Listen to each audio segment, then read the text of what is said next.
bueno, yo por la razón que sea, pues el cirujano operó unos días después, cortó, empalmó y... Hizo limpio, quitó lo que era el tumor. En un momento estaba o sea, que tenía China y era una diferencia muy importante con respecto a aquí. Y entonces, pues eso. Primer año de nuestra facturación, facturamos 88 millones, que era como facturar 500.000 euros, ¿no? Hoy, el primer año, sin sedación, sin vaselina, sin nada, me metieron en el tubo y yo me lo... O sea, de la misma impresión, yo estaba tumbado en la camilla, me lo quitaba.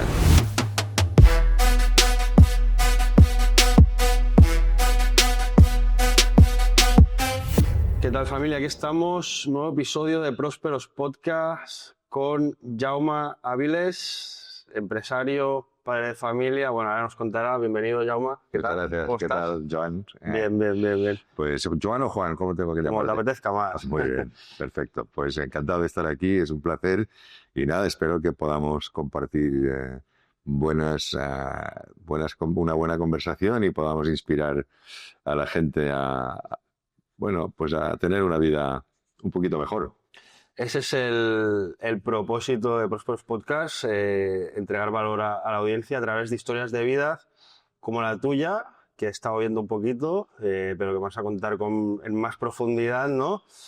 Y vamos a arrancar, si te parece. La primera pregunta es, ¿quién es Jaume Avilés? Wow, casi nada. Bueno, pues Jaume Avilés es un ser humano que busca y sobre todo ha buscado en diferentes etapas de su vida diferentes, seguramente, objetivos. Hoy lo que busco es estar en paz conmigo. No, es estar en paz conmigo. Estar en paz conmigo seguramente lo que significa es tener coherencia entre lo que pienso, lo que digo y lo que hago.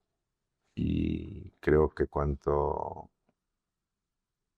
más dedico mis esfuerzos a ayudar, no soy la Madre Teresa de Calcuta, pero cuanto más dedico mis esfuerzos a los demás, por decirlo en plan genérico, más en coherencia estoy conmigo. Esta paz de la que me hablas supongo que va alineada, ¿no?, en haber encontrado tu propósito y encontrar la manera de entregar valor a los demás, como me dices. ¿Va por ahí? Bueno, mira, esto del propósito, yo he sido un obseso del propósito de unos años para acá. He vivido mi vida un poco a ciegas, sin ningún propósito. O sea, he ido como los burros, me tocaba esto, ahora la carrera, ahora, oye, pues vamos a empezar el negocio. Pero después, ya hablaremos de esto un poco más tarde si quieres, pero después aparece en mi vida en 2013 el cáncer y de ahí pues como que tengo una parada de manera súbita, ¿no? Donde pues, sí te replanteas muchas cosas, es decir, hostia, ¿qué hago yo aquí? Hostia, ¿qué sentido tiene que yo esté aquí, ¿no? Y era como una necesidad de buscar mi sentido, de buscar ese porqué. ¿Qué hago y aquí qué puedo hacer? Y es verdad que posiblemente mi propósito haya ido cambiando, pero yo creo que estoy cada vez más cerca, cuanto más cerca estoy de poder transformar vidas, de poder cambiar vidas, aunque sea una. Y te voy a poner un ejemplo. Recuerdo que un día, pues no hace mucho, una chica a la que le había regalado un libro 3 años atrás, me dijo, hostia, Jaume, no puedo olvidarme de que me cambiaste la vida. Digo, hostia, yo te cambié la vida. ¿Por qué? Dice, porque me regalaste un libro que además lo puedo decir, es de Alex Rovira, se llama La brújula interior. Dice, me regalaste un libro que tuve en mi mesita de noche durante 2 años. Y el día que lo abrí, wow, mi vida cambió. Y yo, bueno, me emociono todavía porque digo, no somos conscientes del impacto que podemos generar en otras personas sin saberlo, con pequeños gestos. Entonces, sí, podemos transformar vidas. Y a mí me ha costado también eh, creérmelo, porque cuando inicio mi proyecto, y hablaremos después de él, al final también pensaba, ¿de verdad crees que puedes inspirar a alguien? Bueno, sí, podemos inspirar. Podemos inspirar con nuestro ejemplo, podemos inspirar con pequeños gestos y a veces una sonrisa puede salvar una vida. El otro día escuchaba a María Alonso Puig eh, contar una anécdota de un americano que estaba pensando en suicidarse y cruza la calle sin mirar y entonces una señora que iba conduciendo un vehículo tuvo que hacer una maniobra exageradísima y dar un frenazo bestial para no atropellarle y la señora, en lugar de increparlo, le sonríe, ¿no? Y el hombre lo que cuenta es que esa sonrisa salvó su vida porque borró de su cabeza la idea de suicidarse. Entonces, no somos conscientes del impacto que podemos generar en los demás con pequeños gestos. Espectacular, Jaume. Se me ponen los pelos de punta porque conecto mucho con estas cosas. Intuyo que detrás del ego, ¿no? Muchas veces estamos en este punto muy ensimismado, ¿no? La sociedad de yo, mis objetivos, ¿no? Mi casa, mi coche, mis vacaciones, ¿no? Y cuando te centras en dar a los demás es porque hay una parte espiritual trabajada y que has despertado y creo que tiene mucho valor. Llegaremos a toda esta parte del cáncer, por supuesto. Me gustaría más conocer ahora un poco tus inicios, dónde se cría el Jaume niño, cómo recuerdas tu infancia, tu relación con tus padres, qué cosas viste en casa, en qué entorno te criaste. Sí, bueno, yo nazco en Manresa. eh, Mis padres se conocieron en un pueblecito al lado de Manresa, Castellbell y el Vilar, que es un pueblecito que fue una colonia de la fábrica Borràs. La calle principal del pueblo se llama Joaquín Borràs, que era el propietario de la fábrica textil Castellbell y el Vilar tiene tres colonias: La Bauma, Alburés y Alborràs. Y era un pueblecito eh, pues donde pasé muchos ratos de mi niñez y de mi infancia, ¿no? Pero yo nazco en Manresa y de Manresa tengo muy pocos recuerdos. Sé que iba a un colegio que tenía una piscina y que un día le dije a mi abuela que ella sabía nadar y haciendo trampa porque tocaba con la mano y con los pies el suelo de la piscina. Entonces es lo poco Bueno, recuerdo bonito también, ¿no? Las abuelas, yo creo que para mí mi abuela, hostia. de lo poco que recuerdo de Manresa. Entonces, nací en Manresa, me crío en Sant Boi de Llobregat, donde paso 37 años de mi vida y sí tengo todos los recuerdos de mi vida como niño y como adulto, como adolescente, pues y en esa transición al mundo adulto, pues sí que en Sant Boi tengo prácticamente todos los recuerdos, tengo todos los amigos de infancia. Y en casa, yo me crié en una casa humilde. Mi padre era un trabajador va, digamos, prosperando hasta convertirse en director de fábrica. En Sant Boi ya era el director de una fábrica que tenía 100 y pico trabajadores, era una fábrica textil.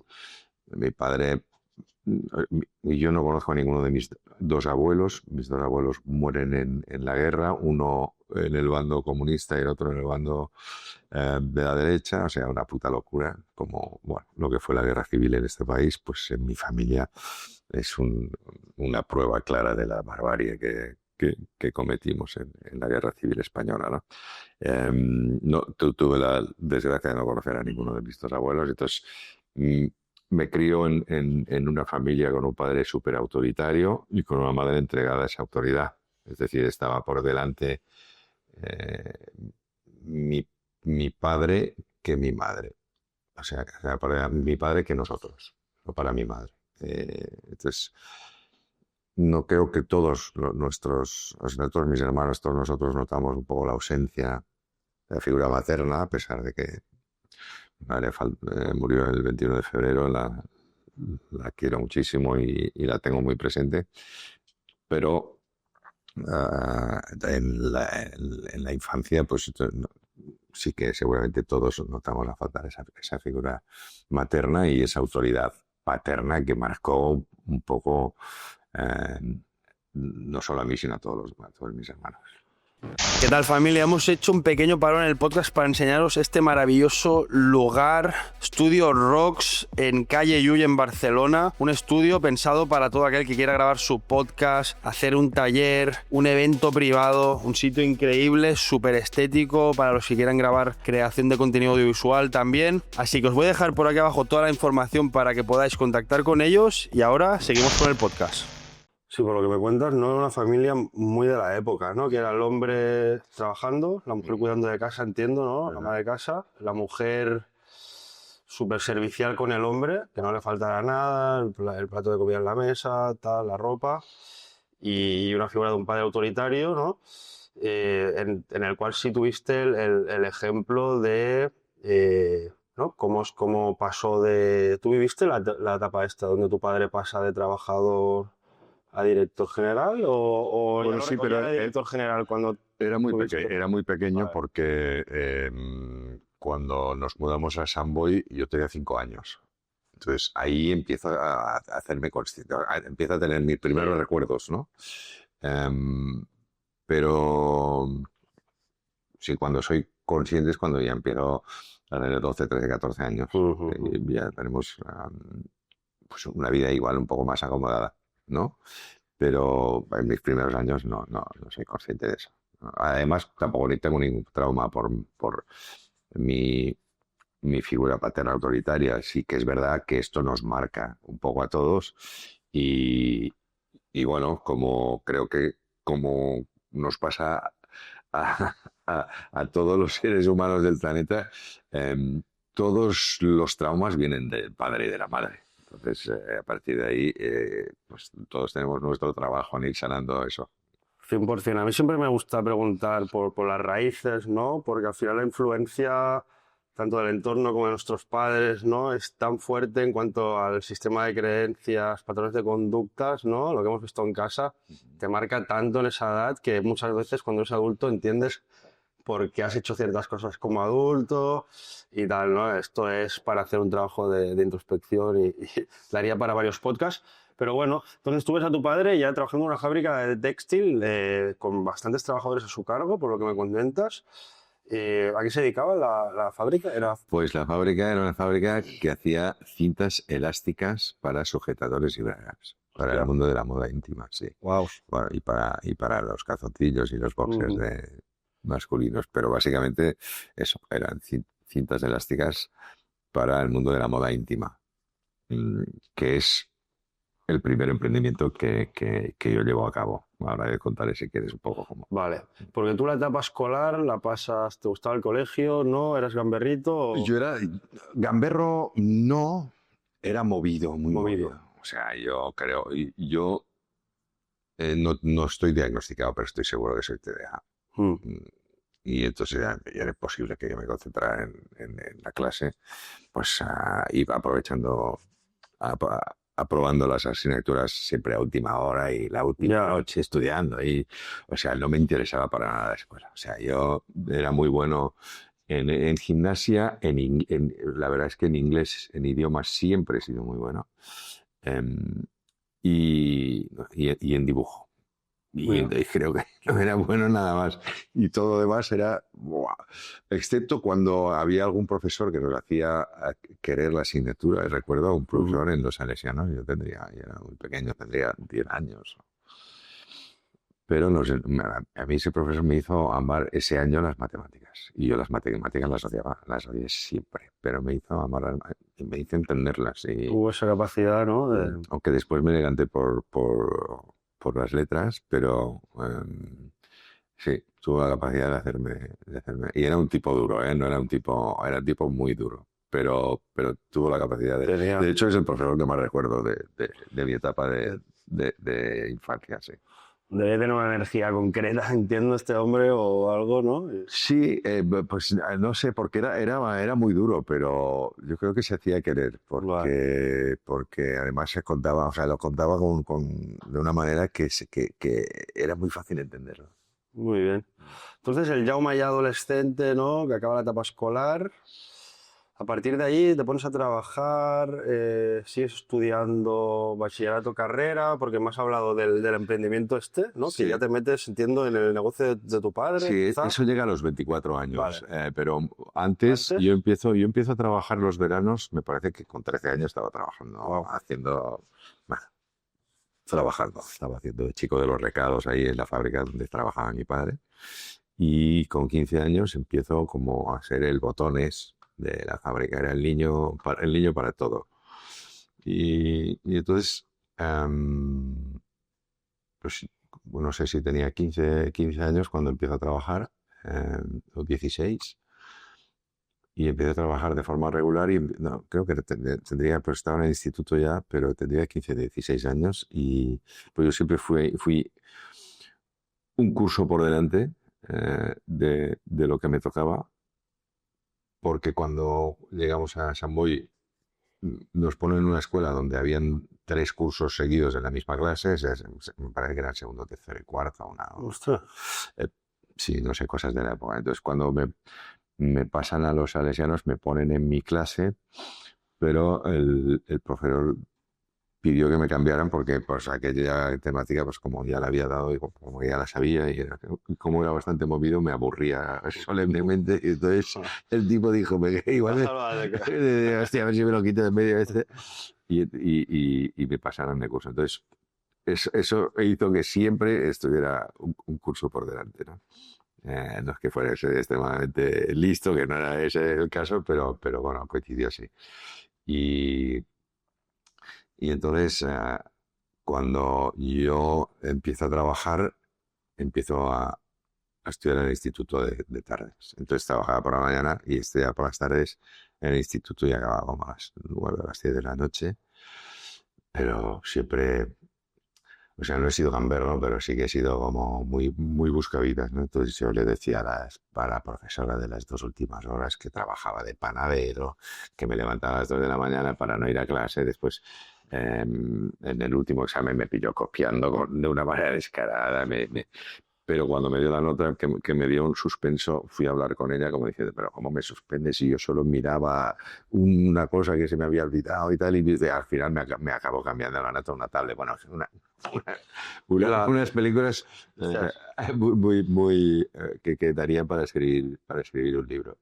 Y la verdad es que, bueno, fueron épocas donde sí tenía una actividad mucho más allá de lo que hacían en esa época otros chavales de mi edad, eh, pero tampoco lo recuerdo como un gran esfuerzo. O sea, Ujú. bueno, era lo que viví y lo viví consecuentemente y lo viví a gusto, sí. Muy bien. ¿Y este primer trabajo que me comentas ya era en la fábrica de tu padre? ¿Este de las Sí, mañanas? sí, sí. Sí. Ahí De recados, ¿eh? sí, eso me vino muy bien porque ahí era como que llama, ve a correos a buscar esto, llama, hazme un albarán, llama, hazme esta factura, llama tal. Y entonces llama no sabía hacer nada, pero sabía hacer un poco todo, ¿no? Y después cuando decidimos poner nuestra propia fabriquita, que ahora te contaré cuando llegue el momento, pues teníamos sabía hacer de todo, ¿no? Y la verdad es que, bueno, fue un gran aprendizaje y me vino muy bien después. Eso es lo que te iba a preguntar, ¿no? Que al final estando ahí, ¿no? En plena acción de la fábrica, porque la fábrica tiene unos sistemas, tiene una forma de funcionar, ¿no? La empresa, los trabajadores, la maquinaria, el mantenimiento, lo que me comentas de las facturas y tal. ¿Hay de alguna manera tú en esa etapa adolescente absorbes toda esa información, Ujú. ¿no? Va quedando en tu subconsciente y luego la usas para tus emprendimientos a futuro? Sí, ¿Cuáles, sí. cuáles son estos primeros emprendimientos? Bueno, mira, el primer emprendimiento, o sea, yo recuerdo que yo estaba en la universidad, estaba en tercero de Derecho. Vale, empiezas derecho, ¿eh? Sí, Eso también es un punto importante. yo empiezo Derecho, pero empiezo Derecho también, fíjate, o sea, sin ningún, lo que decíamos antes de ir como pollo sin cabeza, ¿no? Empiezo porque mi padre insistía en que tenía que hacer una carrera que tuviera salidas y tal, entonces yo seguramente si hubiera tenido que elegir, hubiera elegido artes escénicas, o hubiera Mm, elegido artes gráficas, o hubiera ujú. elegido algo eh, que iba mucho más conmigo, que era mucho más artístico, mucho más creativo, o sea, Derecho seguramente era la carrera que menos quería hacer. Muy de empollar, ¿no? Pero la figura autoritaria del padre allí, Entonces, supongo que... ahí ni lo discutí tampoco, pues había que hacer derecho, pues bueno, pues mi padre decía que había que hacer derecho, pues, o sea, tampoco lo puse en duda, o sea, pues vamos a hacer derecho. Vale. Y la verdad es que cuando empiezo en la universidad, por alguna razón, como yo seguía trabajando por las mañanas y iba por las tardes, entonces me pongo con un grupo que era muy empollón, o sea, lo que yo no había sido en la puta vida. eh, me- mm, por alguna razón yo caigo en medio de ese grupo y entonces me acuerdo que en mi primer examen en la universidad, no sé, me parece que era Derecho Natural, ¿no? Creo que sí, y saco un 6 que para mí, acostumbrado a las notas que arrastraba atrás, estaba de puta madre. Pero entonces, todos los de mi grupo, había una tal Rosa que era de Manresa, que sacó un 9, que era la hostia. Sacó un 9,5, un Tomás, que era un dentista, era, no sé qué edad tendría, pero ya tendría 50 o 60 años. En aquella época, Tomás y estudiaba por las tardes como hobby y tal, y Ya. sacó un 8 y pico, y el Joan, que era médico, y también sacó un no sé qué, y decía, hostia, yo he sacado un 6 pero todos estos. Entonces, como que de repente me vi, eh, entonces no sé cómo decirlo, pero como que me inspiré, de manera que empecé a sacar muy buenas notas, empecé a estudiar, empecé a tomármelo en serio, empecé a sacar muy buenas notas y entonces cuando llegaban las notas normalmente estaba empatado yo con Rosa, con la de los 9, yo los 9. Ostras, vaya subida pegaste ahí. La influencia del entorno, ¿eh? Eso que La dices, ¿no? influencia Si del- vas sí, con sí, 4 total. borrachos para el quinto, si ya... Hay una frase que siempre repito a mis hijos que es la vida de las personas es el reflejo directo eh, es el reflejo directo, la vida de las personas es el reflejo directo de las perspectivas de su grupo de iguales o algo así, ¿no? Entonces, si al final es un poco eso, o sea, Sí, el que contexto, ahí, ¿no? o sea, eres eh, un poco lo que son las 5 personas con las que Sí. compartes más tiempo, ¿no? Ujú. En tu día a día. Y eso, al final, Sí, eso es un ejemplo de que es así, de que funcionó, porque la verdad es que yo no o sea, a mí el estudiar me aburría soberanamente, o sea, me aburría mucho en la ya. escuela, ¿no? Pero cuando entré en la facultad, era como que Bueno, oye, estabas ahí con el entré. foco, con el entorno propicio Y sí, y sí, la sí. carrera te la sacas, entiendo. ¿Te la acabas No, de no, la acabar? carrera no la Ah, hago no la porque acabas. entonces cuando estaba en tercero de carrera y estaba con matrículas de honor y tal, y un día eh, llegaba a cenar a casa, entonces mi padre dice, hostia, pues mira, hoy he estado visitando a unos en Molins de Rey que tenían una marca de moda íntima, se llamaba Naturana, que todavía existe, es una marca alemana, y que tenían una delegación en Molins de Rey donde tenían como una mini fábrica, o tenían varias mini fábricas, una hacía tejidos, la otra hacía bordados, la otra hacía no sé qué, y la otra hacía cintas. Y hostia, me han enseñado una mini fábrica, pero claro, eso lo quieren desmantelar porque no quieren seguir fabricando y tal, y eso daría para hacer una mini fabriquita. Entonces mi madre y yo nos miramos y dijimos, hostia. Yo dije, mamá, hay que convencerle porque mi padre no tenía ninguna intención. A él lo llamaron para que lo comprara la fábrica donde él estaba trabajando. Ya. Entonces, para aquel entonces mi padre ya a nivel europeo era una institución a nivel técnico. O sea, porque tenía un prestigio técnico Joder. muy, sí. Eh, Incluso hace poco me encontré con los fabricantes de máquinas y me decían, hostia, es que tu padre técnicamente fue muy, muy Fuera bueno, de serie. fuera de serie, ¿no?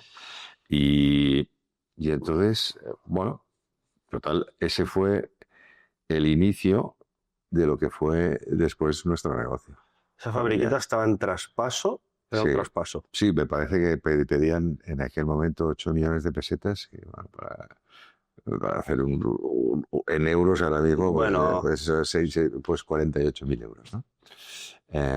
Y nosotros llegamos allí, mi padre sin ninguna intención de comprarla, o sea, presionado por mi madre, por mí, para que le dijera más bien que no. Y entonces llegó un momento que dije, pues ya que estamos aquí, ¿qué te parece si les digo que vamos a comprar, que les ofrecemos 2,5 millones? 2,5 kilos, en vez de los 8 que pedían. Los 8 que pedían. Vamos a darles, ofrecer 2,5 millones. A ver si cuela. Y si cuela, pues tal, y si no, pues nos vamos a casa y ya está. Pero hijo, bueno, va, venga, va. Hostia. Total, que entra el alemán y mi padre ni miraba, ¿no? Y el alemán era alemán, o sea, tenía cara de alemán y tenía mala hostia alemana también. Entonces le dije, pues mira, oye, nosotros lo que podemos ofrecer son 2,5 millones.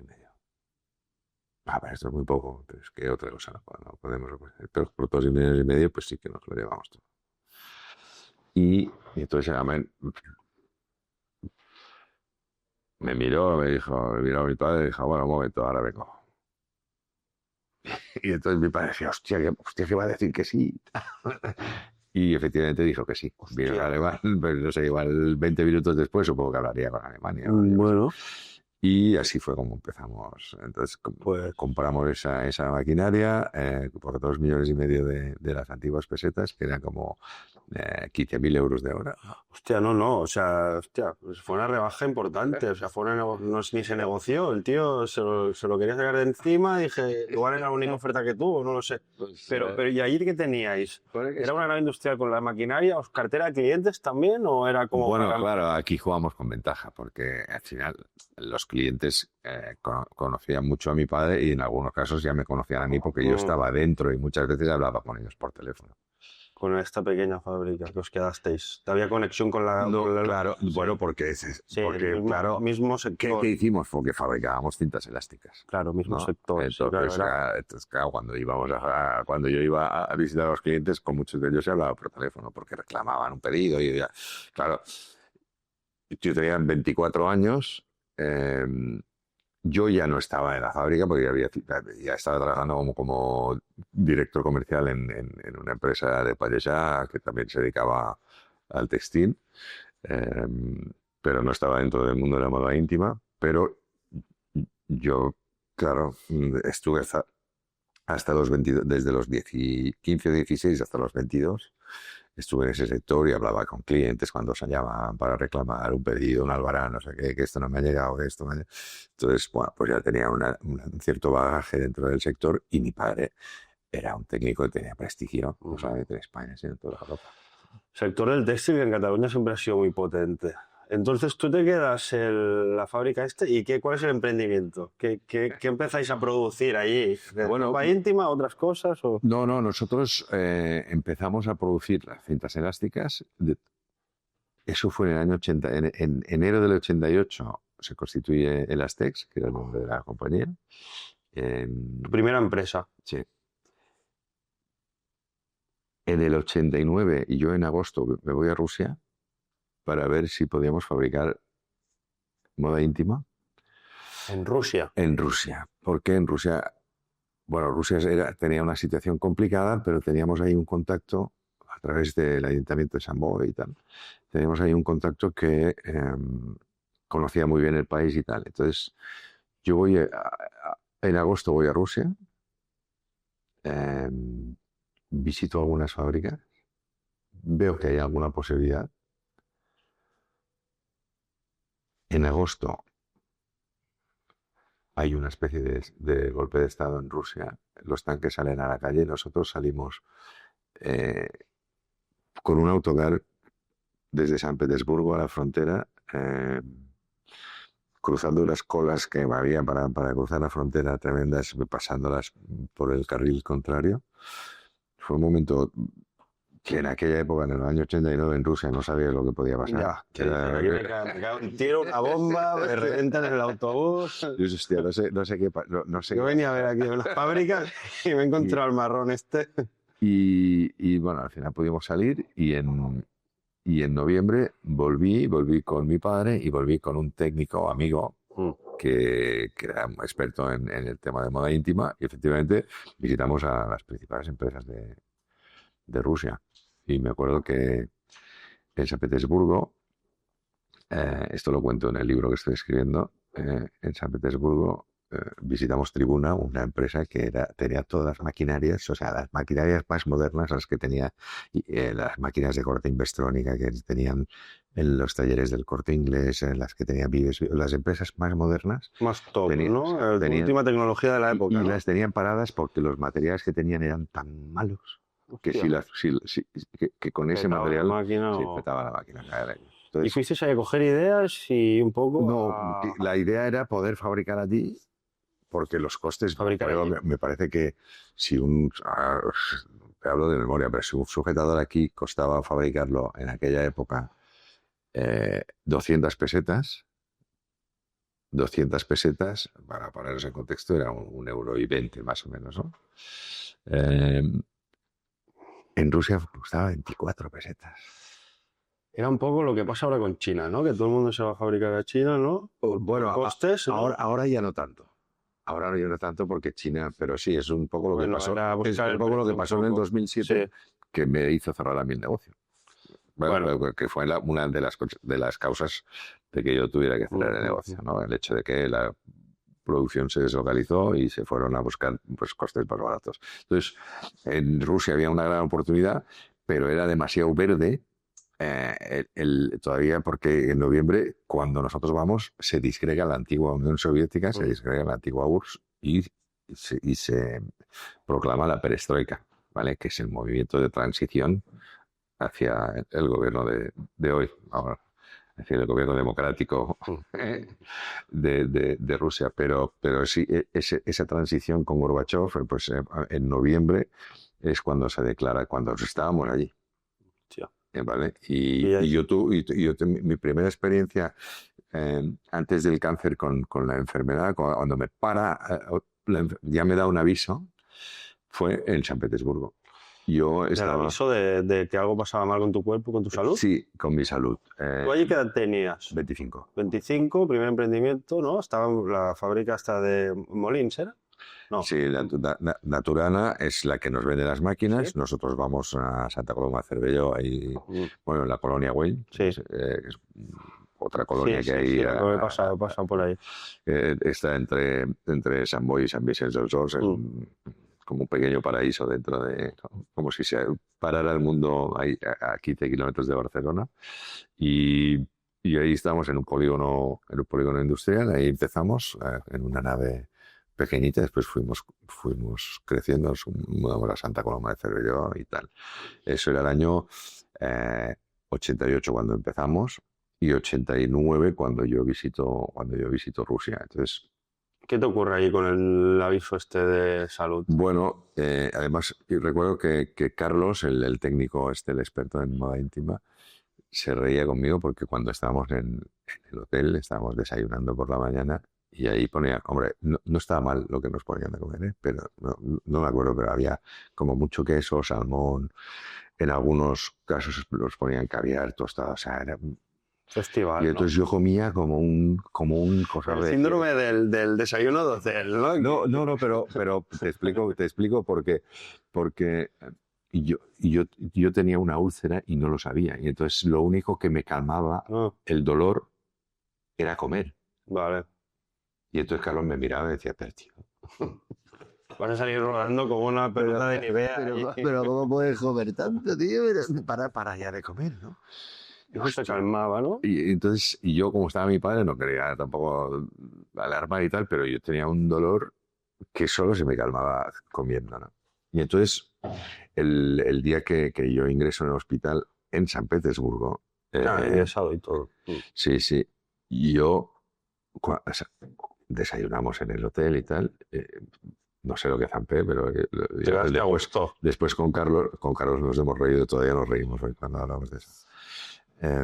Y no sé si salimos del hotel sobre las 9, 9:15, 9:30, y entonces vamos a Tribuna, a la fábrica esta que era seguramente la número 1 en Rusia en aquel momento, y a lo mejor todavía. Y yo me retracía del dolor, eran las 10:30 y digo, por favor, ¿podéis traer algo de comer? Entonces Carlos se me queda mirando y me dice, este talón se ha vuelto loco. porque, porque sabía que era la manera de calmarme el dolor, pero ya antes de que llegara la comida, o sea, tal era el dolor que le dije a mi padre, papá, Algo pasa. me tienen que llevar al médico porque no soporto más el dolor. O sea, me retorcía. Y entonces me llevaron al hospital y me quedé ingresado una semana. ¿Y eso era qué te diagnosticaron en ese momento? Úlcera duodenal. Entonces lo que pasa es que ¿Esto tiene relación con el cáncer posterior o...? No, no creo. No, son dos. No, no creo. Hombre, No. sí, seguramente es No lo sé, una no de lo las sé. partes débiles, pero yo creo que eso tiene que ver con mis malos hábitos. Yo fumaba entonces bastante, era joven, pero fumaba. eh, vivía, vivía deprisa. No tenía malos hábitos en el sentido, bueno, fumar no es que sea un buen hábito, pero no quiero decir, no he tenido, eh, ni he estado No con usabas el de mundo de las drogas y tal, el ¿no? alcohol, el No, ni tabaco, blandas tampoco, o sea, Vale, no, o sea, para mí en aquel momento era un tema que estaba totalmente al margen de eso. Pero sí que, bueno, pues bebía mi vino y fumaba igual un paquete al día o algo así, ¿no? Pero sobre todo, eh, había tenido un año muy intenso desde que compramos las máquinas porque yo lo hacía todo, macho. Todo menos tejer. ¿cómo afecta también, ¿no? Todo el tema, esto que dice, ¿no? Psicosomático, ¿no? La Entonces, carga mental del estrés, de la presión, cómo a veces, ¿no? Te repercute en temas físicos, claro, y ¿no? era como una carrera para crecer, Producir y para crecer. producir, O sea, aprovechar las oportunidades, retos, pues, puedo con todo, ¿no? Este claro, rollo. para que tengas una idea, el primer año... Mucha gente que peta, ¿eh? Con esto. claro, El burnout que dicen los americanos, que es que se queman y ya. Llega sí, un sí. punto que En el primer año de nuestra facturación, facturamos 88 millones, que era como facturar 500.000 euros, ¿no? Hoy, el primer año. El segundo año facturamos 1 millón, facturamos 163 millones. 1 billón de wow. euros, ¿vale? Em, y esto, yo, para que tengas una idea, me iba al banco, me iba al proveedor, me iba al cliente, o sea, ponía las etiquetas en los carretes de la cinta cuando tal, ponía el carrete en bolsa, los ponía los carretes en las cajas, hacía los albaranes, las etiquetas de las cajas, me iba a llevarlo, o sea, me iba con la furgoneta. ¿No habías aprendido a delegar o estás en esas épocas que yo como autónomo me siento tan identificado, ¿sabes? Haciendo todo. Es O sea, que no había más, porque no teníamos recursos, Vale, no teníamos... tú estabas de director general y ¿cuántos eres en plantilla a lo mejor? Bueno, pues creo que había una tejedora por la mañana, una tejedora por la tarde y un encargado que venía a horas, que venía a horas pero que venía Sí, 3 o 4 horas y después a las 6 venía o a las 7 venía mi padre cuando acababa y la tú hacías el jornada. trabajo de 10 personas. Bueno, yo hacía el trabajo. ¿No? O sea, Claro. equivale a 10 Sí, personas, pero tú solo. entonces, es que no había otra.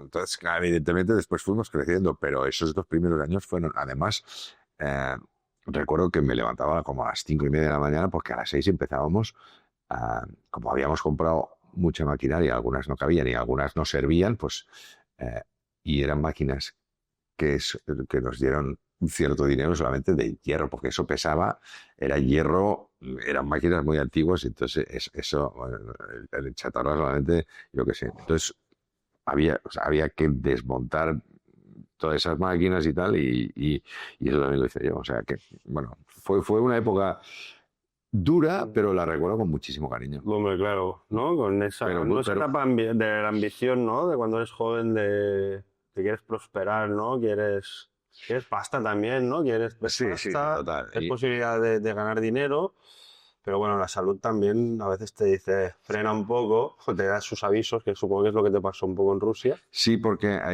ahora si miro atrás y hago memoria, o sea, además el primer local que cogemos está en una calle sin salida, Mm, eh, y nosotros estábamos al final. mm. Y en medio de la calle, casi a 3 locales de nosotros, había un taller mecánico. Entonces el taller mecánico siempre tenía muchos coches en medio de la calle. Entonces cuando yo tenía que salir, entrar y tal, siempre veían coches por ahí. Y era como, claro, O sea, como yo tenía que hacer tantas cosas que tenía el tiempo contado. Entonces estar ahí dentro sí, era, o sea, Eran momentos de tensión. Veías la oportunidad de producir y cualquier cosa que te ralentizaba la producción te ponía de los nervios. Que yo soy un friki de la productividad, me encanta la productividad. Y a veces cuando, hostia, ¿no? Que te encuentras a alguien que igual va lento y tal, por dentro la pensión de cago en la puta. Que si te lo hago yo, ya te lo hago yo. Sí, sí. ¿Sabes?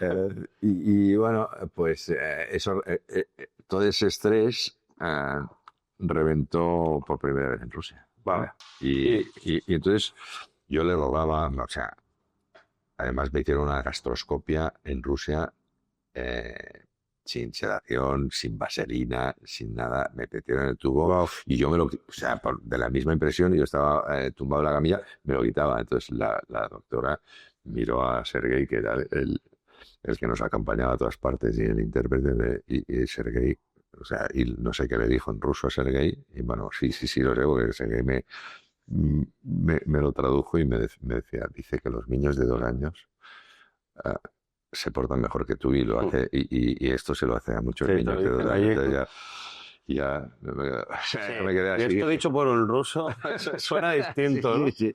Entonces, Vale. nada, eso me curó, a pesar de que yo le rogaba a la doctora Malcarada esa que me dejara salir, que haría lo que me dijera, que me iría directamente al hospital en Barcelona, pero dijo que había riesgo de perforación en el vuelo por la presión del avión, y entonces que no me dejaba marchar. O sea, en realidad el hospital ruso me salvó la vida, ¿no? De alguna manera. Entonces, hoy lo miro con mucho cariño y con mucho agradecimiento. Vamos a avanzar un poco para que nos dé tiempo, porque tienes una vida tan intensa que ya estoy preocupado de que no lleguemos a lo que estás haciendo hoy. Bueno, vamos. Tienes la fábrica. ¿La fábrica sigue hasta cuándo? La fábrica. La fábrica la cerramos en el 2007. En el 2007. ¿Qué ocurre? ¿Era la crisis de Lehman Brothers? ¿Todo esto tiene que ver o no tiene? Bueno, a nosotros no nos afecta esto. No. Nos afecta básicamente, sobre todo, la deslocalización de la producción aquí. ¿Vale? La gente, sobre todo los grandes, se van a buscar los costes baratos que en ese momento estaba o sea, que tenía China y era una diferencia muy importante con respecto a aquí, y entonces pues eso cambia completamente el mercado, porque primero hay una bajada de la demanda, porque se van a ir allí, ¿no? Pero también porque hay una crisis general. Sí, claro, sí. 2007-2008 hay una caída brutal. Sí, abaratar costes, ¿no? O sea, el mercado en sí. Sí, no, el dinero no se movía. El dinero no se movía. Entonces baja el consumo, pero sobre todo lo que nos afecta es la deslocalización. Aquí pues existían muchos pequeños fabricantes, muchas pequeñas marcas que en ese momento producen mucho menos, intentan producir también en China. Los pequeños, la mayoría, no pueden, porque no aguantan, porque además si no tenías la capacidad de hacer cantidad, pues, tampoco... Cantidad a precio era como difícil competir ahí. También porque lo primero que fabrica China, especialmente seguramente un sujetador, es lo más difícil en textil de fabricar. Entonces las primeras calidades que China fabrica en sujetadores eran un desastre. O sea, era una mierda. O sea, se vendían por precio, pero no era buena. Hoy China fabrica lo que tú quieras, en la calidad que tú quieras, pero en aquel momento lo que venía no era bueno, pero aún así a nosotros nos afectó mucho. De todas formas, nosotros antes de eso vivimos una crisis familiar muy potente. Y yo creo que eso fue determinante para que yo, de alguna manera, y de forma inconsciente o subconsciente, quisiera acabar con el negocio familiar. Porque mis padres se separan en 2001, mi padre se va de casa. En el año 2001 yo me convierto sin quererlo en juez, algo que no volvería a hacer. Porque no soy quien. Entonces, pero sí que las formas afectaron muchísimo a mi madre. De hecho, yo creo que condicionaron el resto de su vida. porque además mi padre volvió a casa 6 o 7 veces y al día siguiente se volvió a marchar. O sea, era una cosa que como Sí, un padre debería una tener. montaña rusa de emociones y Entonces, mal gestionado por su parte, sí, ¿no? entonces para mí fueron momentos muy, muy, muy convulsos para mí, para toda la familia, pero claro, yo estaba en medio del negocio familiar y entonces aquello, sumado a la crisis, como que se fue degradando, ¿no? Em, Porque yo hoy miro atrás y el negocio familiar, cuando cerramos, facturaba, no quiero, no quiero mentir, pero alrededor de 5 millones de euros, ¿no? Sí que había deudas y tal, Hostia. pues se podía haber salvado. Sin embargo, además, solamente en un producto que en aquel momento ya había pasado la fiebre, pero pues, se puso de moda un tirante que le llamaban el tirante invisible, que era como Sí, muy, sí, muy, sí, bueno, lo he visto. Sí, sí, por muy supuesto. feo, Sí, pero muy efectivo pero sí, sí, y, transparente. y solamente con aquello todavía facturábamos 900.000 euros. O sea que solamente quedándome con aquella producción yo hubiera podido ganar bien la vida y sin embargo decidí pasar página. Y eso me pasó factura después. Ya. Porque, em, y creo que ahí es donde se empieza a formar mi cáncer de colon. Porque yo después Con el tema las esto, emociones, esto por lo de tu padre. no me creáis nada, no porque esto es muy personal, pero yo todo lo que he aprendido después y de eso estoy convencido, es que las emociones nos afectan enormemente a la salud, ¿no? Y entonces, claro, allí se empezaron a gestar emociones muy negativas y yo creo que esto, sin ninguna duda, Mm. condicionó mi enfermedad después. Yo también lo creo, bueno, es algo que tiene sentido. Entonces, cierras la fábrica, ¿cómo continúa tu vida laboral allí? El cáncer aún no había llegado.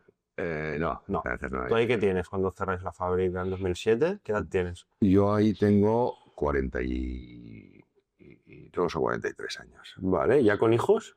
Y ahora sí ya tengo 2 hijos. ¿Ya tenías dos Ya hijos en tengo dos. aquella Sí, época? sí. ¿Vale? Ya estaba separado de la madre de mis hijos, Ujú. que ellos estaban ya en Málaga, pero yo ya tenía 2 hijos.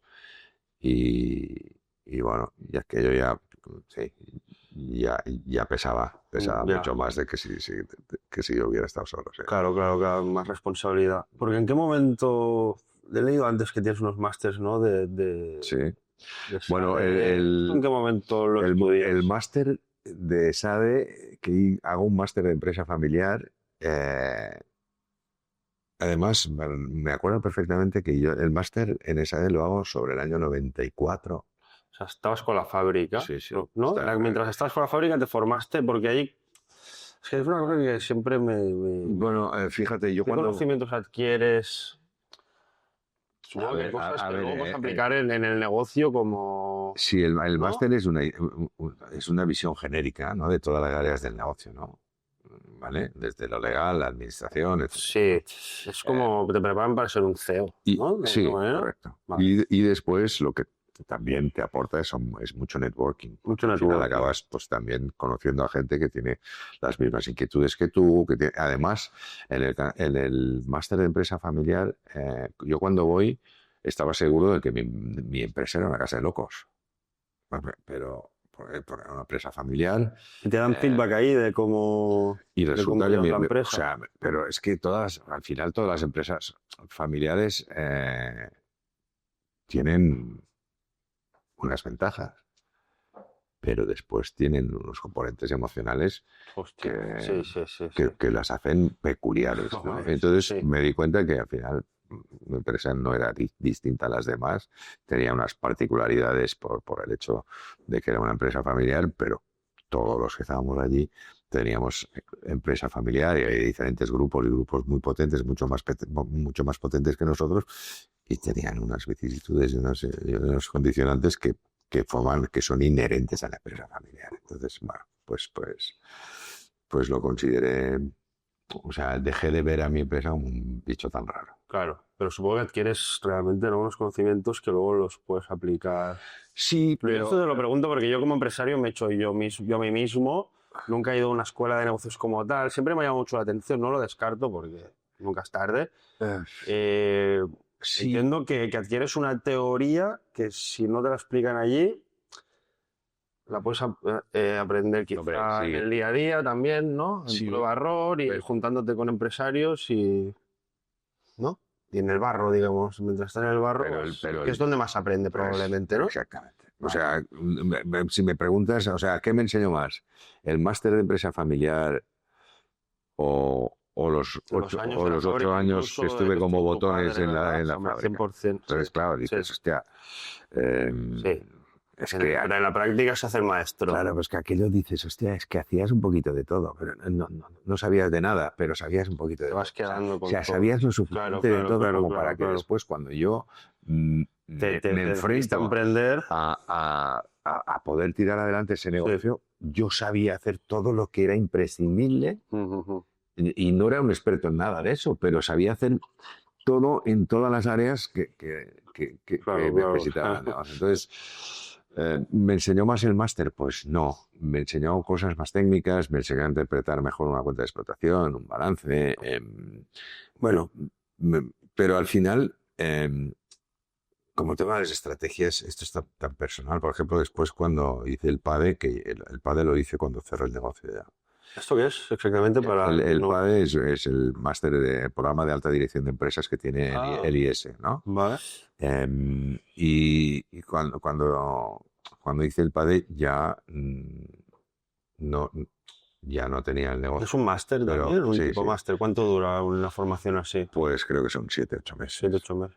¿Y qué tal? ¿Qué me estabas comentando? Bueno, pues al final ahí se trabaja en casos prácticos, un poco el método Harvard, ¿no? Es decir, pues, el caso del grupo Inditex, ¿no? O sea, y se plantea un problema concreto y después nos dividimos en grupos. Normalmente los dividen por edades, ¿no? Para que haya como más afinidad. Entonces, dentro de cada grupo, tenemos que encontrar una solución a ese problema concreto de un caso, de algo que ha pasado Sí, es algo real, ¿eh? Sí, real, sí, ¿no? sí, sí. Y entonces, claro, dentro del grupo, cada uno tiene una visión, Ya. porque uno es mucho más estratégico, el otro tiene un punto de vista más de consultoría, el otro tiene un punto de vista más desde una visión venture capital, el otro tiene una visión más práctica como yo, que soy más de entrar en la batalla, en el campo de batalla ahí con la espada y pim pam, ¿no? Entonces Bueno, dices, pero ahí bueno, se crean unas sinergias, ¿no? Y dos, uno aprende del otro, ¿no? Y se trata de buscar ese punto de equilibrio, supongo. Vale, entonces, vale, claro, vale, ahí lo que interesante. aprendes es a ampliar tu campo de visión. Ya. Bueno, eso tiene mucho valor, ¿eh? Ampliar la caja, ¿eh? Sí, La perspectiva, ¿no? Cómo ves las cosas. Y el Jauma, bueno, cerráis 2007. sí. ¿Y a dónde te llevó la vida cuando cerráis la fábrica? Buena pregunta. Mira, ahí no voy a dar nombres por privacidad, pero yo me incorporo después de... Primero, yo cierro con una deuda a mis espaldas de más de 700.000 euros. No sé si más de 900.000, pero bueno, cierro con muchísimo, con una deuda a mis Eso espaldas, es. porque yo tenía avalados las máquinas de tinte, las líneas de descuento y tal, y entonces yo no hago suspensión de pagos, pago hasta donde llego, pago prácticamente todo hasta donde puedo, pero me quedan ahí pues todas las líneas de descuento, bueno, las líneas de descuento me quedan de 2 bancos porque el resto las liquido, pero claro, Dos créditos por pagar. y los leasings que tenían de las máquinas de tintar y tal, que Eran leasings, eran cacharros que costaban me imagino. bastante dinero, ¿no? Y entonces, claro, me voy con esa mochila que me hace muy difícil volver a levantarme, porque entonces no existía en España la ley de la segunda oportunidad, como existe en Estados Unidos y como sí existe ahora la ley de la segunda oportunidad, ¿no? Y aquello se me hace un poco cuesta arriba. Pero después de los primeros 6 meses, un amigo me insiste en que me incorpore de director general en una empresa suya, en su empresa, vaya. Era una empresa que no tenía que ver con el textil. Yo me incorporo además de muy buen grado porque me tenía muchísima curiosidad por ese sector, que no lo voy a desvelar por... No me jodas. Eso te iba a preguntar, ¿a qué se dedicaba la empresa esta? No lo voy a desvelar por privacidad, porque además Vale. pero lo pasé muy bien, pero sin embargo, pues yo por mantener la amistad con mi amigo, un año después le dije, y me ganaba muy bien la vida, pero le dije, Juan, esto vamos a dejarlo aquí, Vale. porque y yo le quiero muchísimo, él tiene un punto entrañabilísimo, y tiene un punto muy complicado de lidiar con, no solamente conmigo, sino con toda la gente. Entonces dije, pues por encima de todo, Ya, no te compensaba. también ¿no? está mi dignidad como persona y tal. Entonces dije, oye, Sí, que no solo es lo que soy tu ganas, amigo, ¿no? Es la calidad de vida, el día a día, ¿no? También sobre levantarte con todo, ganas de hacer aquello. Yo creo que el éxito, ¿no? Es algo que es holístico.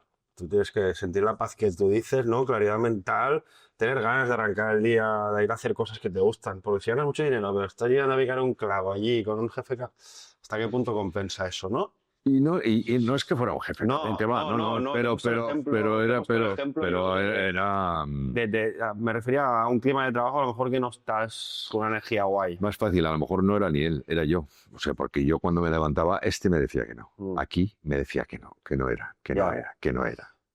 Entonces, hostia, era como Yo creo que hiciste bien. Era como traicionarme Yo creo que a mí hiciste mismo. bien. Y Sí, entonces, porque si no, el cargo de conciencia con uno mismo llega a un punto que no compensa. y entonces, pues, bueno, intentamos una cosa que yo creo que hoy o sea, sería un gran negocio. Me lo apunto, a ver, apuntar.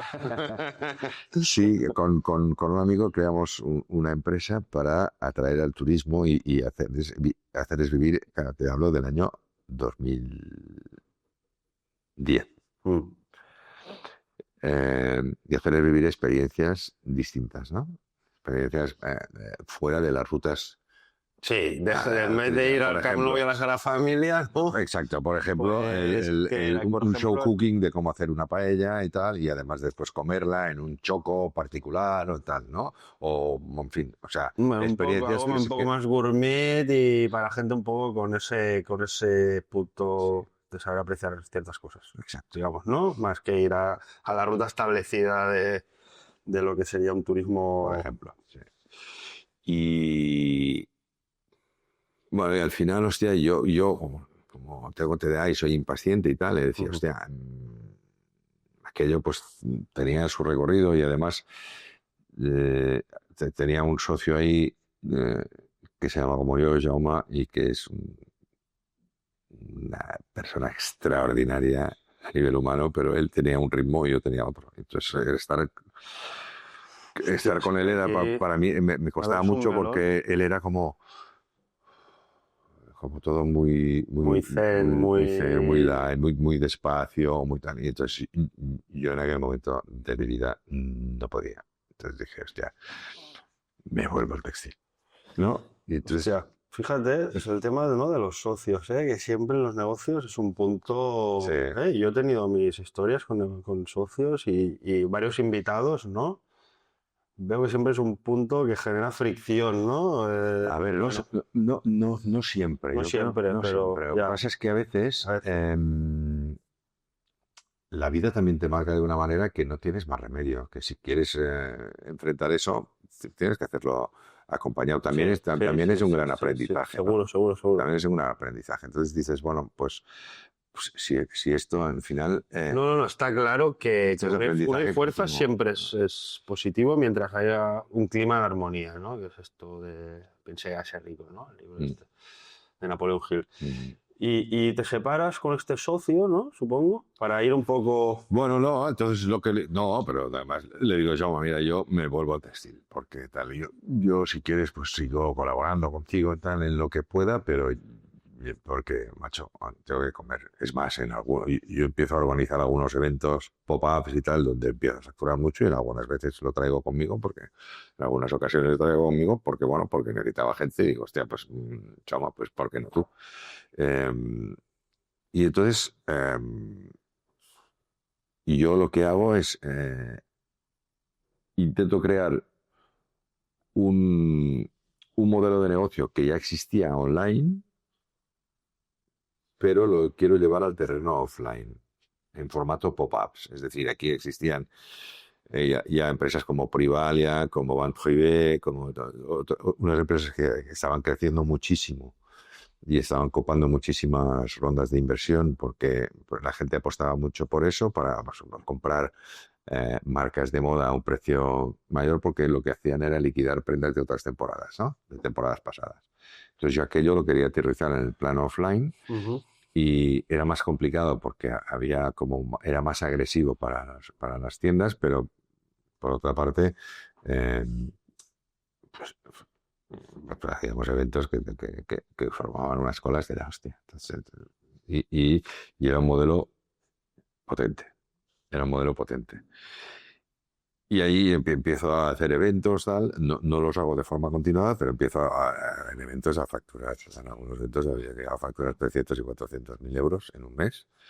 Y, Joder.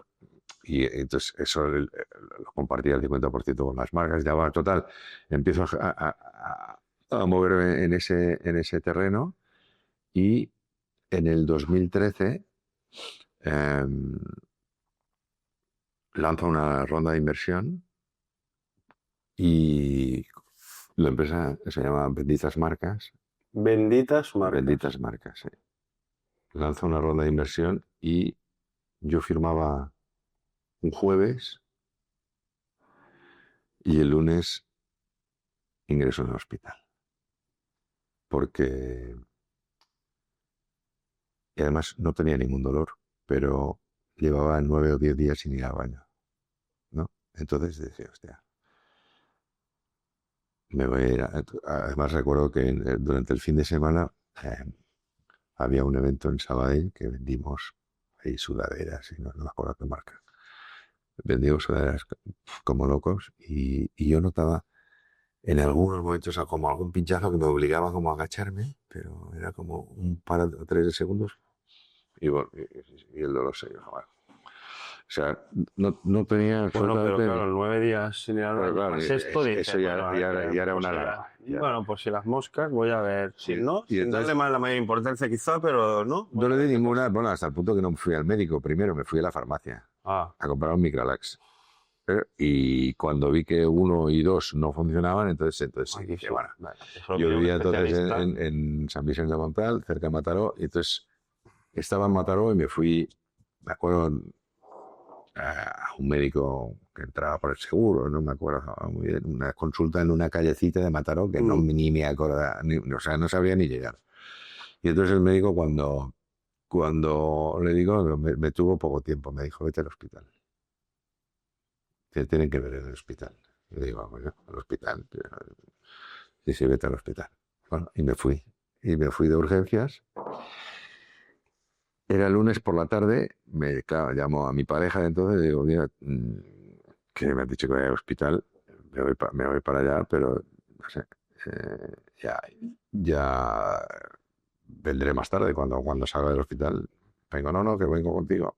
No, hombre, no, fue que no hace falta. Y, pues, Sí, tú estabas bien. sí, sí. Y yo digo, no hace falta. Sí, sí, que vengo contigo. Bueno, total, que ya me quedé en el hospital. Y me suben a una habitación. Y entonces yo decía, hostia, yo estaba deseando que llegara el médico por la mañana para decirle, Oye, que el "Tío, jueves tengo aparte. que, déjame, que me voy, a ver qué me pasa, que me voy, porque el jueves yo tengo que firmar. Eh, y me miró muy serio el médico y me dijo, no vas a ninguna parte, porque ahora lo único importante eres tú. Entonces, todavía no me había dado el diagnóstico porque no me habían, o sea, me habían hecho un análisis de sangre, me habían hecho, o sea, el médico ya lo Algo sabía salía seguro. mal, pero no estaba claro lo que era. Y entonces, yo de repente en ese, o sea, en esa respuesta del doctor yo ya bajé mis revoluciones. Dije, hostia. O sea, empecé a renunciar. Sí, ya replantearte, Empecé a renunciar, ya asumir que el jueves no se firmaba, que ahí no empezó sé, un pero, proceso. sí. Entonces claro, tuve que llamar a los inversores. Le dije, mira, estoy en el hospital, no sé qué tengo todavía, sé que me voy a recuperar, pero no me decía convencido, sé que me voy a recuperar, porque parecía convencido porque como no tenía dolor, eh, pero yo ya sabía que no había nada bueno. Ya. Y que ¿Sabes? no estabas como para llevar una vida normal durante un tiempo. No ¿No? sé. Ya te lo lías. Sí, no sabía que... No te no lo sabía- habían dicho, ya sabías Sí. que sí, por la forma. Esa respuesta del doctor Ya. me preparó. Ya. Me preparó. Yo creo que ellos ya saben, se huelen. Deben tener ahí igual 3 o 4 posibilidades, ¿no? Y una, o no sé cómo debe ser, pero bueno.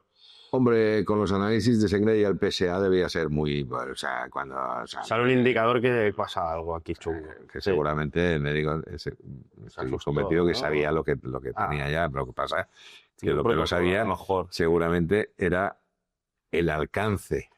O en qué O sea, no parte sabía si estaba concentrado, si estaba aquí, o si había hecho metástasis o cualquier cosa. Entonces, bueno, la verdad es que yo me considero un afortunado porque hoy el cáncer de colon todavía está matando, ¿no? Y desgraciadamente. Pero bueno, yo, por la razón que sea, pues el cirujano operó unos días después, cortó, empalmó y... Quitó limpio, y quitó lo que era el tumor. ¿Cómo es la noticia de...? Pues habla mucho, no hay mucho cáncer. Yo tengo, bueno, familiares que han fallecido de cáncer muy cercanos y es algo, ¿no? Es una enfermedad que está a la orden del día en sus distintas formas. Pero ¿cómo es la noticia? Porque entiendo que de alguna manera es una noticia de que dices, hostia, ¿no? Lo que hablas del propósito, supongo que te hace pensar, hostia, que la vida es corta, que aquí ahora estoy y quizá no... ¿no? Es una Hombre, enfermedad que suena como a que en cualquier momento te puedes ir. sí. Sin tener muchos conocimimientos del tema, ¿no? Dices, hostia, Bueno, es un ejercicio de desapego también, ¿eh? Es un ejercicio con la de vida. desapego, sí, porque al final dices, bueno, esto ya no está en mis manos. Ya. O sea, yo puedo poner de mi parte. Sí, claro. Pero Yo no creo está que en- también la mentalidad en ese aspecto, aunque no sea que no solo con la mentalidad te puedes curar, ¿no? Pero el trabajo de autosugestión de la gente positiva sí que está demostrado, ¿no? Que supongo No, que... mira, esto no sé, tampoco yo soy ningún experto en temas médicos, pero sí que en lo que me he documentado sí que había una cosa en común. Yo además, ahora te explicaré una anécdota que no sirva, o sea, no, esto no es para que lo toméis como ejemplo, porque no soy ejemplo de nada, pero sí voy a explicar mi experiencia, ¿no? Em, pero sí que hay una cosa en común con la gente que sobrevive, ¿no? O que sobrevive al cáncer Que se cura, claro, ¿no? Que sale... sí, que se curan, ¿no? Evidentemente está en primer lugar en qué fase está la enfermedad, ¿no? Pero eh, en las mismas condiciones, la fe en que vas a curarte es fundamental para hacerlo. Mm, La fe en que vas a curarte. sí. No importa, o sea, si es a través de la quimio, si es a través de la meditación, que también conozco a personas que lo han hecho, si es a través, o sea, la fe en que vas a curarte es fundamental para empezar a curarte, ¿no?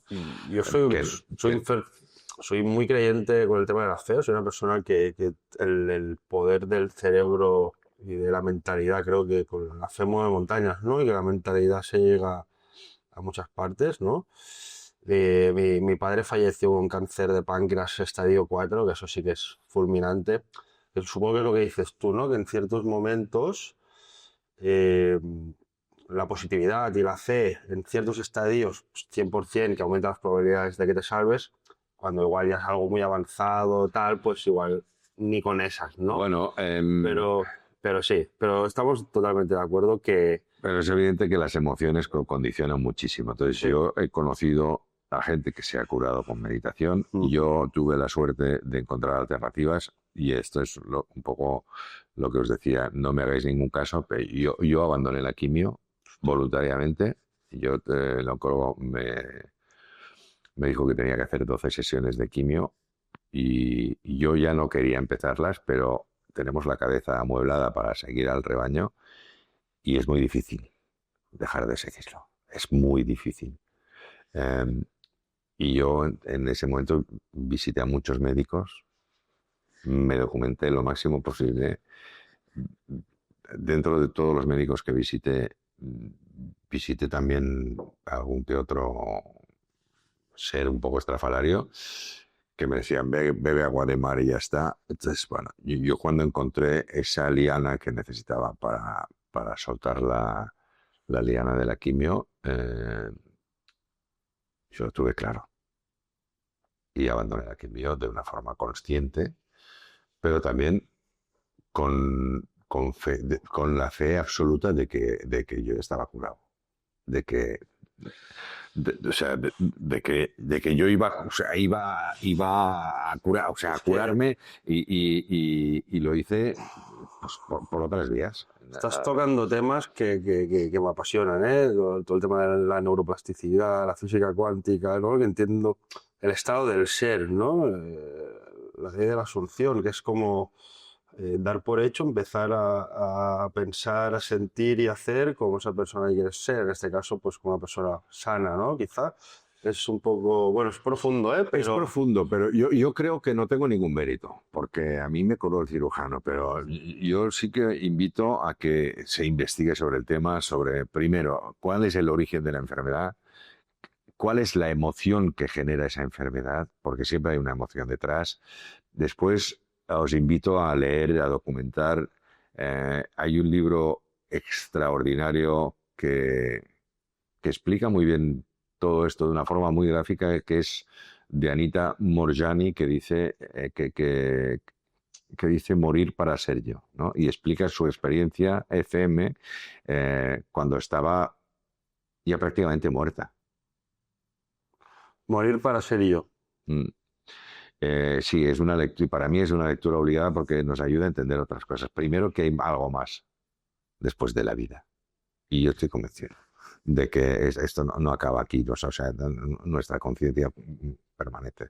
Lo que dice el doctor Sanz Segarra cuando habla de la supraconciencia y cuando habla de todos sus pacientes y todas sus experiencias con la muerte, ¿no? Con todas sus ECMs. Y eso lo detalla, yo creo que sin duda que nuestra conciencia permanece. Y esto lo han visto mucha gente que ha podido que ha estado en un estado de muerte y por lo que se ha vuelto, ¿no? O sea, es que coinciden, además, los testimonios coinciden. Entonces, el libro de Anita Moorjani habla de cómo, o sea, su cuerpo eran huesos, piel y bultos que eran tumores.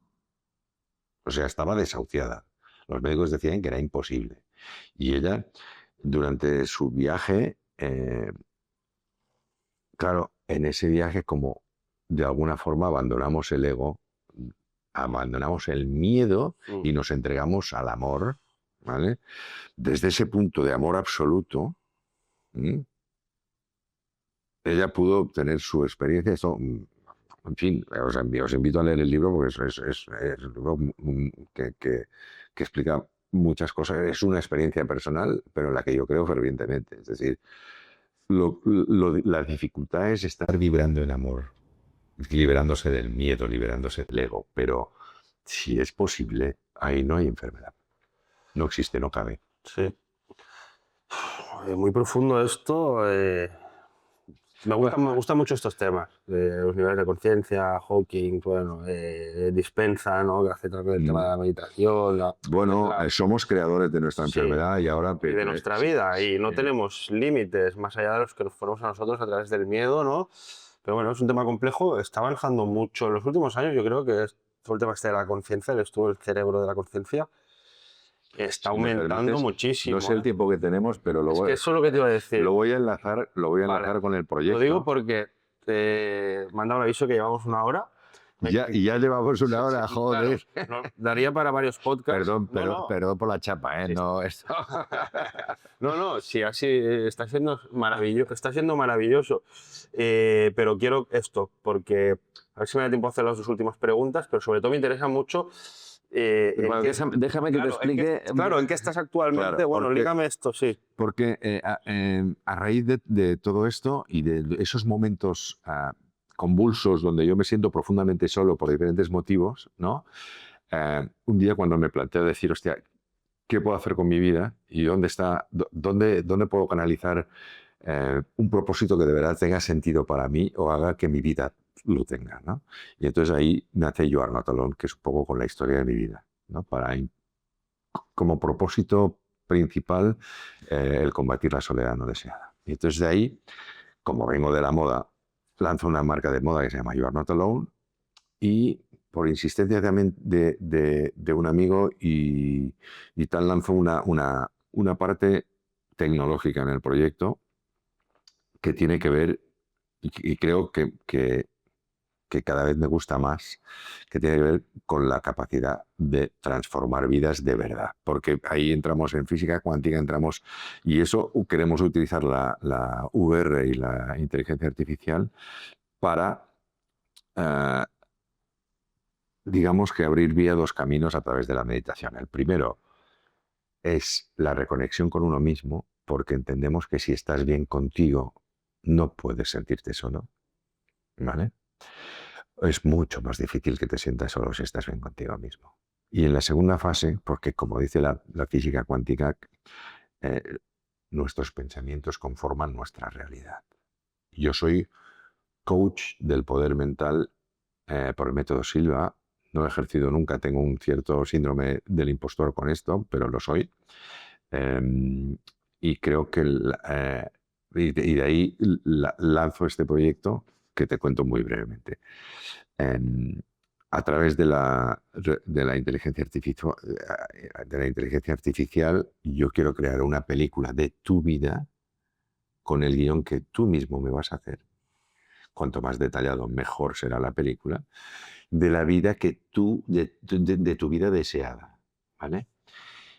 Y a través de la realidad virtual, tú en meditación cada día vas a ver esos 10, 12, 15 minutos de película las veces que tú quieras, porque estarás generando la emoción que necesitas para vivir eso como si ya estuviera pasando. Porque la emoción es lo que puede generar que eso se convierta, es lo que genera que eso se convierta en realidad, la emoción.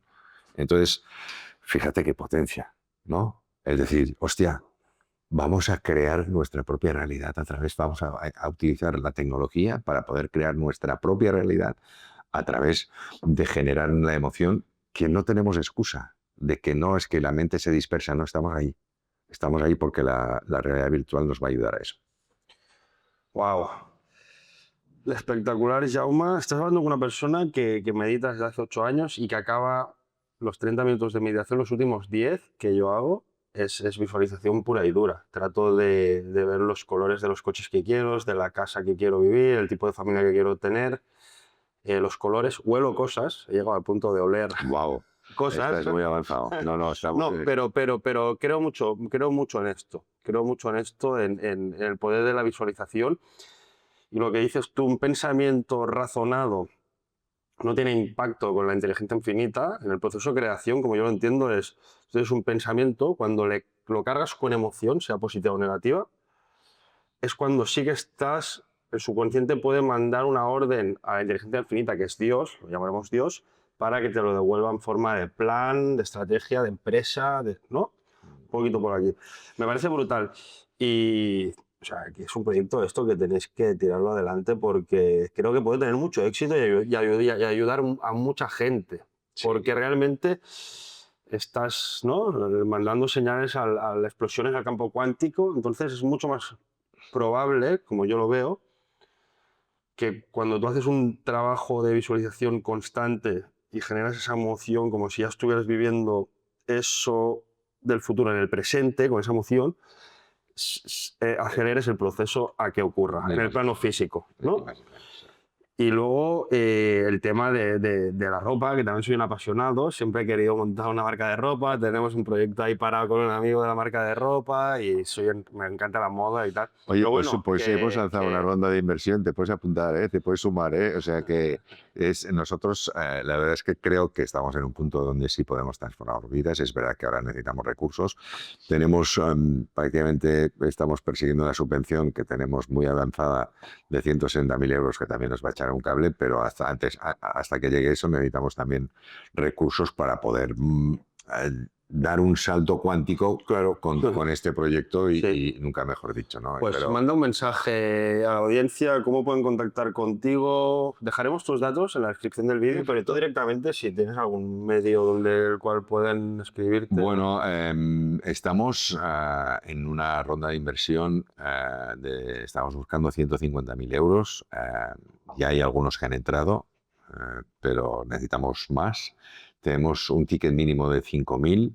Estamos en un momento idóneo para de verdad proyectar esto hacia una dimensión espectacular. Esto es un negocio, evidentemente puede salir mal, pero desde luego nuestra idea es poder multiplicarlo por mucho. La idea que tenemos ahora mismo entre manos y más con el tema de la tecnología es que podamos multiplicarlo en 4 años por 100. Así que nada, os invito a participar. Es además de un buen modelo de negocio, una manera espectacular de poder mejorar la vida de las personas. Y nada, aquí os espero. Si necesitáis cualquier información, pues con gusto me la pedís. Os dejaré, os dejaremos todos los datos de Jaume para que podáis contactar de forma fácil con él. Ya para acabar, Jaume, porque aquí estaríamos todo el A ver, a día. ver, a ver. Las dos últimas preguntas, que son sencillas. Muy bien. La primera es, ¿qué es para ti la prosperidad? Em, Bien, ¿qué es para mí la prosperidad? Bueno, la prosperidad para mí es, primero, estar en paz. O sea, no hay prosperidad si no estás en paz. Porque, eh, y esto no es un desprecio al dinero, pero no es posible tener o sea, tener prosperidad teniendo mucho dinero y no teniendo paz, ¿no? O sea, para mí es una mezcla de estar en paz y no tener que pensar en ningún momento en el dinero. Porque en tu vida cotidiana, con todo lo que tú quieres realizar durante un día, tú no tienes que pensar en el dinero. Eso es para mí prosperidad. Increíble, muy buena definición, me ha gustado mucho y estoy totalmente de acuerdo. Y ya la última, como no podía ser de otra manera, y por la parte que me toca un poco y por ser quien soy, ¿qué es para Jaume Avilés la sexualidad? Wow, pues está bien que me hagas esa pregunta porque la tengo olvidada, muy olvidada, pero yo creo que es una fuerza que nos, es es un motor brutal. Creo que es un debe en mis últimos años. Eh, y no he querido profundizar ahí porque seguramente, porque sé que van a salir puntos de dolor importantes, pero creo que es un motor bestial que, que tenemos que potenciar. El amor es otro de ellos y yo creo que la sexualidad es da para otro debate porque al final no sé si estamos concebidos para ser monógamos, no sé si estamos concebidos porque aquí entramos en otro tema, ¿no? Mucho más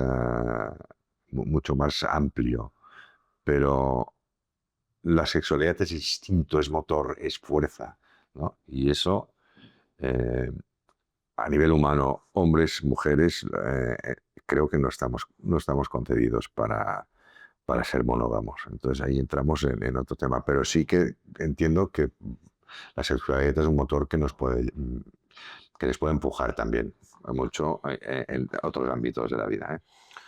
Muy bien, Jaume. Bueno, una historia muy inspiradora, gracias. Gracias Ha sido a un ti. placer.